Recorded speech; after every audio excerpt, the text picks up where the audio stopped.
કવાંટના આંબા ડુંગર અને હાફેશ્વરમાં મંત્રી રીવાબા જાડેજાના હસ્તે સ્માર્ટ કન્ટેનર શાળાનું લોકાર્પણ કરવામાં આવ્યું હતું। છોટાઉદેપુર જિલ્લાના અંતરિયાળ અને દુર્ગમ કવાંટ તાલુકામાં શિક્ષણના સુદ્રઢીકરણ માટે એક મહત્વપૂર્ણ પહેલ કરવામાં આવી છે। આંબા ડુંગર ગામની માણુકલા ફળિયા પ્રાથમિક શાળા અને હાફેશ્વર ગામની આમલાપાણી પ્રાથમિક શાળા ખાતે આધુનિક સુવિધાઓથી સજ્જ સંકલ્પ વિદ્યોદય સ્માર્ટ કન્ટેનર શાળાનું લોકાર્પણ પ્રાથમિક માધ્યમિક અને પ્રૌઢ શિક્ષણ રાજ્યકક્ષાના મંત્રી રીવાબા જાડેજાના વરદ હસ્તે કરવામાં આવ્યું હતું। કાર્યક્રમ દરમિયાન મંત્રીએ અગાઉ કામચલાઉ ઓરડામાં અભ્યાસ કરતા નાના બાળકોના હાથે સ્વહસ્તે પકડીને નવી સ્માર્ટ કન્ટેનર શાળામાં વાત્સલ્યસભર પ્રવેશ કરાવ્યો હતો, જેનાથી ગ્રામજનો અને બાળકોમાં ભારે ઉત્સાહ જોવા મળ્યો હતો। આ પ્રસંગે મંત્રી રીવાબા જાડેજાએ જણાવ્યું હતું કે રાજ્ય સરકાર ભૌગોલિક પરિસ્થિતિઓને કારણે કોઈ બાળક શિક્ષણથી વંચિત ન રહે તે માટે કટિબદ્ધ છે। સંકલ્પ વિદ્યોદય અંતર્ગત તૈયાર કરાયેલી આ શાળાઓમાં ડિજિટલ લર્નિંગ, આધુનિક વર્ગખંડ, ગુણવત્તાસભર બેસવાની વ્યવસ્થા, વીજળી અને સ્વચ્છતા જેવી ઉત્તમોત્તમ સુવિધાઓ ઉપલબ્ધ કરાવાઈ છે।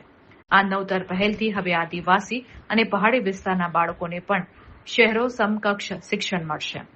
આ લોકાર્પણ પ્રસંગે ધારાસભ્ય જયંતિભાઈ રાઠવા, જિલ્લા કલેક્ટર ગાર્ગી જૈન, પૂર્વ સાંસદ ગીતાબેન રાઠવા સહિત સ્થાનિક પદાધિકારીઓ, શિક્ષકો અને મોટી સંખ્યામાં ગ્રામજનો ઉપસ્થિત રહ્યા હતા।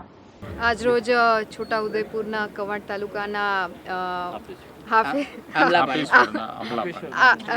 બે એવા અંતરિયાળ ગામો છે કે જ્યાં શિક્ષણ વિભાગ દ્વારા, જિલ્લા વહીવટી પ્રશાસન દ્વારા ખૂબ જ ઉમદા કામગીરી થઈ રહી છે અને છેવાડાના વિસ્તાર સુધી પહોંચી અને ગુજરાતનું કોઈ પણ બાળક જે છે એ શિક્ષણથી વંચિત ના રહી જાય એના માટે સતત ગુજરાત સરકાર આદરણીય મુખ્યમંત્રી શ્રી ભૂપેન્દ્રભાઈ પટેલ સાહેબના નેતૃત્વમાં કાર્યરત છે, શિક્ષણ વિભાગ કાર્યરત છે। ત્યારે હું સૌપ્રથમ તો વિસ્તારના ધારાસભ્યશ્રી,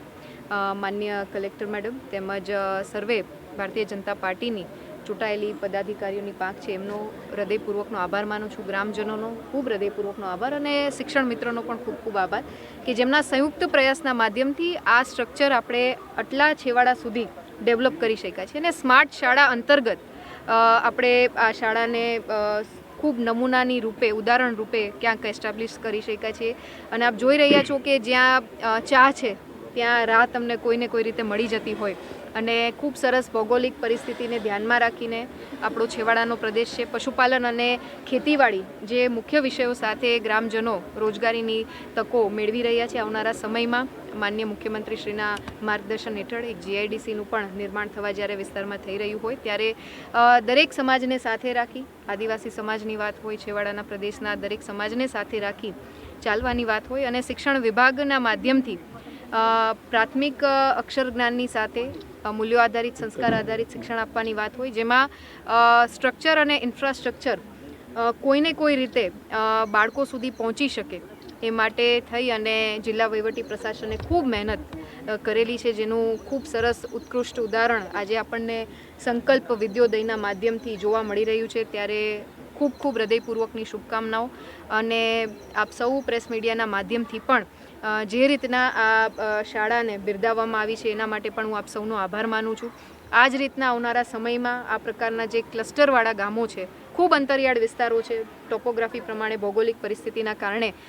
ક્યાંક ને ક્યાંક